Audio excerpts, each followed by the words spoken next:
I've been fortunate enough to travel this earth many different ways. In the air, looking to the ground below, on any road, path, trail I could go down, looking at the sights around me. Going by boat, on the water, enjoying the cool mist in my face and the sounds around me. One thing that has always been there, and that I've always enjoyed no matter where I go or how I get there, has always been God's creatures. The diversity, the colors, the different behaviors, how they all interact. Whether through the lens of my camera, the sights of my bow, or the scope on my rifle, I've always taken a few moments to enjoy the things around me and the way they behave. Welcome to Wren Outdoor Adventures.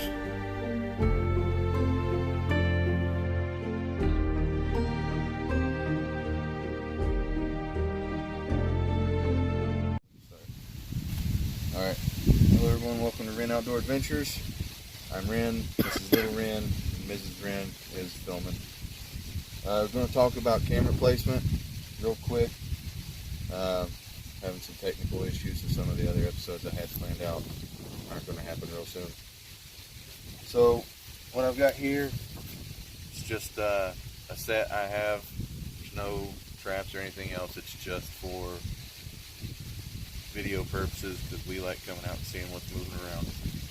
So down by this big tree you see in the background behind me, this is Hawk Tree. If you see some of my other videos, this is where we are when you see those with those labels. There's a trail that cuts down just beside here. It's pretty well worn, going all the way down to the drain ditch. Thank you. On the bottom. So set up here, there's a lot of feral cats move around. There's a lot of quail, a few pheasant, fox. This is where that fox was always at, except for the dry ditch, which is back over here a little ways. When I place the camera, I try to find the trails that they're using, things that look pretty heavily used, a lot of debris pushed out of the way, everything else. I'll try to get the camera down close to the level of the species that I think is moving around. So for fox and everything else, about 18 to 24 inches off the ground is usually plenty. If I'm looking for deer, elk, bear, I'll place the cameras up a little higher. That way you get less triggers on non-target species and you get more of what you're going for. Saves a little card memory. I'll try to aim it to where I get the longest time in frame for whatever I'm going for. I noticed when I had this one up, I pulled the card already, not a lot going on so far, that I don't quite have the camera positioned just the way I want it. So I just placed this in here in a pre-existing hole. I can just turn it a little bit, adjust the camera, because I want more of when they come up and down the trail right here by the camera and less over here. Maybe I'll get a little more. So just adjust it just a hair. I just kind of eyeball it. There's no real science behind it. And these are my wild game innovations. Takes a second for them to turn off.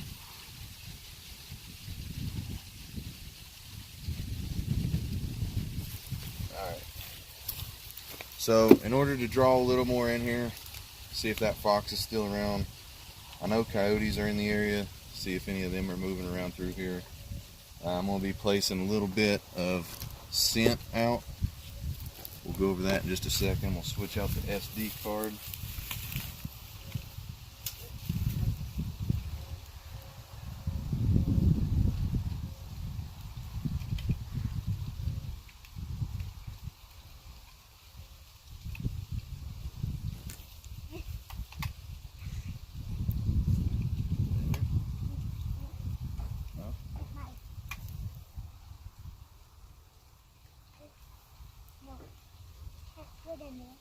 There it is. Okay, we'll leave that camera off for now.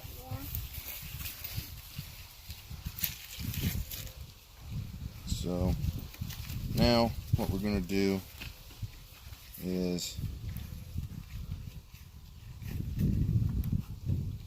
place this scent out. I use a lot of Mark June's scent. You can get them on Amazon. I'm not wearing gloves. I probably should be, 'cause this stuff stinks and lasts forever. Which is what you want in a scent, but not when it's on you. So,